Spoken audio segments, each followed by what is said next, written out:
Hello and welcome to another League of Legends tutorial, and in this one we're going to be looking at a game using our Gameplay Monday format. However, instead we're going to be teaching a core principle, and that's how you can play from behind and make a huge comeback in a game that you are losing.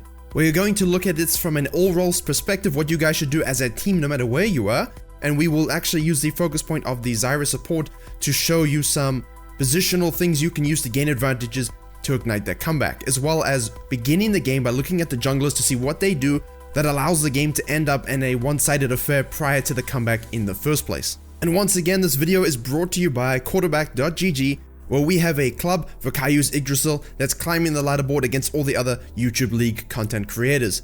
And for this season, you will receive community rewards based on how many trophies you earn for the club, and you can see that on screen now.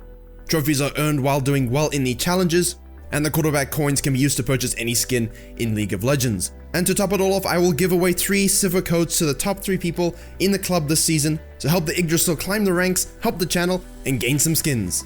Now onto the gameplay. We're not going to focus as heavily on the early game pathings of the junglers. We will instead focus on what they do and what happens in some lanes, specifically bottom lane, that allows the game to end up in such a one-sided affair in these first 15 odd minutes. Now the Lee Sin does his blue into Grump into Scuttle, and that's mostly unconventional at this stage, as a lot of the vertical jungling things have been happening in these diamond and above games. So the fact that he starts in the blue buff gives him priority over the bottom side Scuttle and for a level 2 gank on the bottom lane. And with Leona, Lucian, and Lee Sin, a powerful level 2 trio, the Vayne and Zyra just get eaten up. And already that's a 1000 gold lead. And I'm going to keep this up uniquely. Usually I don't have the scoreboard up. I like it to be a bit more clean. But you can see the gold leads and how it's going to grow, fluctuate, and change as the notable events in this video occur. Kayn's response is to move to the top side where his Aatrox has died 1v1 versus the Victor, and he does actually land a W almost, which forces the Victor to flash out while the Aatrox TP's in, so that's a good little bit of map presence he has just to offset that first kill in the top lane. However, because mid lane is Anivia, and again, you'll notice Anivia, Vayne, Zyra, these things do scale quite nicely, more so Anivia and Vayne. So that does mean that Gragas has the lane priority on the mid lane and can move in with the Lee Sin to contest at Kayn's blue. Because once he showed top lane, they would have seen, hey, he's done the red buff, he doesn't have his blue, which means he's going to fall back into that place, and we can go and 2v1 him and try and get something out of it. Bit of a messy skirmish ensues. Kayn actually misses or cancels one of his auto attacks on the Lee Sin, which lets him die without getting anything out of it, and then they're able to actually kill the Anivia as well. And you will have noticed that the Vayne also died on the bottom lane because of that level 2 gank has given the Lucian and Leona, which can be quite a suffocating all-in early game lane. And you can see already there's a 2000 gold lead 3-4 minutes in. But remember, with the bounty system, with the way objectives work, this definitely isn't the end of the game, especially when you have picks like Vayne and Anivia. Now we'll fast forward just a little bit and you can see it's 8-1. There is a 3000 gold lead for the red team. Kayn has cleared some jungles, he did a little bit of counter jungling, the bot lane's just getting steamrolled. So as a jungler, this puts you in a weird situation. You are Kayn, so you don't have the best kit for hard-earned ganks. However, your laners do have good CC, but everyone is very far behind, and you don't normally want to gank losing lanes in this situation. But you do want to be opportunistic, you want to be intelligent about your vision, you want to counter jungle when you know no one can collapse on you, and the Kayn has so far been quite reserved in that sense. He manages to pick up a kill on the top side, the Lee Sin gets hungry, and then gives over another one. So these shutdowns, these little kills that you're able to get, create a huge window for the enemy team to come back, even if it's very early. It is a 3000 gold lead, you want to try and snowball that, and we will look at that in a different video. But in terms of coming back from behind, as a jungler, having that opportunistic gank to finish off someone in lane and then, punish an overzealous enemy jungler, that's exactly what you want, while also maintaining as much control of your own jungle as you can so you don't get permanently denied and suffocated yourself. We can skip forward a little bit once again. Another goal here is to try and stifle that snowball as much as you possibly can, especially as a jungler where you have that impact to help lanes.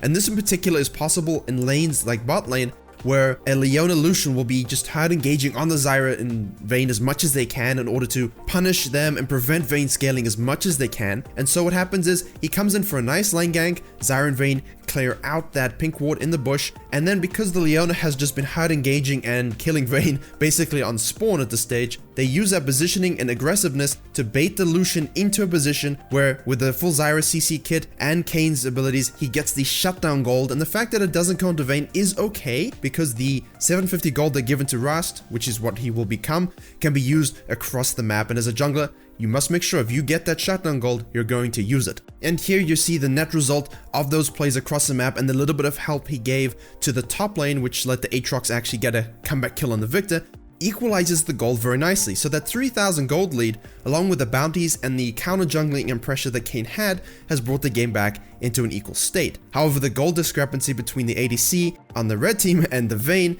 is quite substantial still. And because Kayn is the one that has a large chunk of that gold, it can be a bit deceiving in terms of how it feels in-game, because all you're doing is getting decimated by the enemy laners, and you don't even know the game is equal if you're down 3000 gold. It feels like you're down 10,000 gold, and it can be quite demoralizing. However, if you are scaling and you do the things that we're going to talk about, you can put yourself and your team in prime position to make the comeback. And now, while I've been saying this, you would have seen a few replays from Rast, going too deep into the river, tower diving Lucian and wasting valuable cooldowns, missing skill shots. All of this doesn't help situations, and being too aggressive isn't always the best answer. However, a good roaming collapse by the Aatrox, Anivia, and Zyra gets a shutdown onto the Lee Sin and gives them some time on the mid lane to begin wave clearing, as well as some time to continue to keep that vision control of their own jungle, which is basically almost step one of being behind.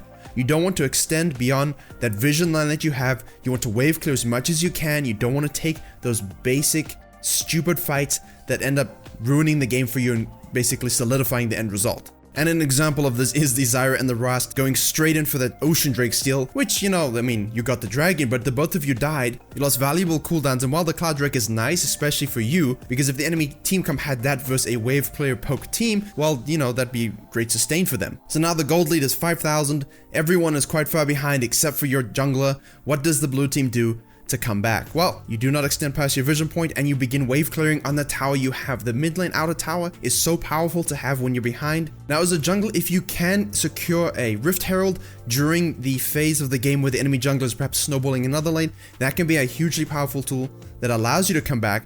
But if you're really this far behind and you don't want to group 5v5 skirmish at all, it's best just to let it go and hopefully you can defend it, or they use it really badly. As a top laner now, you have that bottom lane. You probably don't want to be 1v1ing the enemy laner who is far ahead of you, but as action develops around certain points of the map, you can try and secure towers because your team basically has none at this stage. If you're Zyra, and we're going to focus on Zyra at this point because with the Anivia and that chain CC, they can wave clear as well as set traps onto the enemy, which is what they do here on the Lee Sin, and that immediately gives them a numbers advantage. That patience of defending that mid lane, you'll notice the vision is good enough that they would see if anyone was going to flank them, and because of that, they can play quite safe knowing that due to that mid tower being up, it gives them this advantage, and you'll see they're able to get some kills from it. The Rast has been in the bottom lane to save the Aatrox from the Victor, and him and the Zyra do go a bit too deep after these plays, as does the Anivia, and they lose a little bit of the momentum they got, but because of the shutdown and the pressure release, again, you stop them gaining any meaningful objective advantage. You want to stop the enemy from using their lead. You want to stifle them. You don't want to go out, get picked, give them free kills. You want them to tilt into you because they'll be forced to think they need to make a play. Wow, they're scaling, they're stopping us, we need to use our lead, we're getting impatient, and that's when you punish them. Now, after that good mid lane catch, and unfortunately a few of the blue team dying in a silly way, this forces the red team to use that Rift Herald to try and finally secure that mid lane tower, which of course they do, but at this stage they've had decently sized gold leads twice this game, and they've lost both of them because of the restraint shown by the blue team, and here you'll see why. Lucian gets caught in the Anivia, Zyra, Rast CC of death, and now they can just chase down. And you'll notice that the Zyra went the Rylai's first because guess what? When you're behind, sometimes you need to itemize a bit more for utility, a bit more tankiness, and instead of going for what you normally would, you build a bit more defensively. Especially if you can output a decent amount of damage, like at the Rast, you would go a bit more tanky. Sometimes people go really aggressive in their builds even if they're far behind, and that isn't going to do it because the enemy will do more damage than you. But if you're a bit more tanky and you have decent damage, you can have fights like this one. You take it a priority target with your CC, and then you just slow CC and you can tank towers, you can tank the enemy team. Don't be like the Vayne here and chase the Lee Sin. You just give him a shutdown. You lose the ADC, which is what you guys are great for, hitting towers. But all in all, a great equalizer. The blue team warded their jungle, they didn't get flanked, they wave cleared enough to get enough gold to get some sort of item spike going, and then they punished mispositioning by the enemy team. Now you might think, well, that's great, that's the comeback sealed. No, you still have no outer towers now. The enemy team still has a slight gold lead with members of that team that have a substantial gold lead over your team, which means you still have to be reserved and careful. You didn't make the comeback fully just yet. But with your power of scaling, wave clear, and restraint, it will again force the enemy team to tilt into you as they try and force plays to happen. Thankfully, they got those 2 mid lane towers on their push. The Aatrox got the bottom lane outer tower when they had the mid lane skirmish. So now they have to defend against a bottom lane push because the enemy team wants to try and take their bottom lane inhibitor if they can and then secure their Baron, which will give, a bit of distance between the bottom lane and the Baron and thus an easier time to try and push out the win. But after they secure their second mountain dragon, the ward placed on the raptor bush gives the blue team vision of the Lee Sin and the Gragas being a bit too aggressive trying to look for a pick. They still think they have a 5,000 odd gold lead when they no longer do. Because the rest of their team are trying to siege in the bottom lane versus a heavily strong wave clear team that you can't really afford to dive, well, basically means that Zyra is able to collapse on the escaping Lee Sin and Gragas, ult, with Inivia they take the Gragas out, the Lee Sin gets caught, his GA is popped, and the rest of the team can chase them down and then head directly towards the Baron. Once again, understanding your win conditions and your scalability is very important when you want to close games or when you want to come back. The important thing for the blue team here is no one really tilted.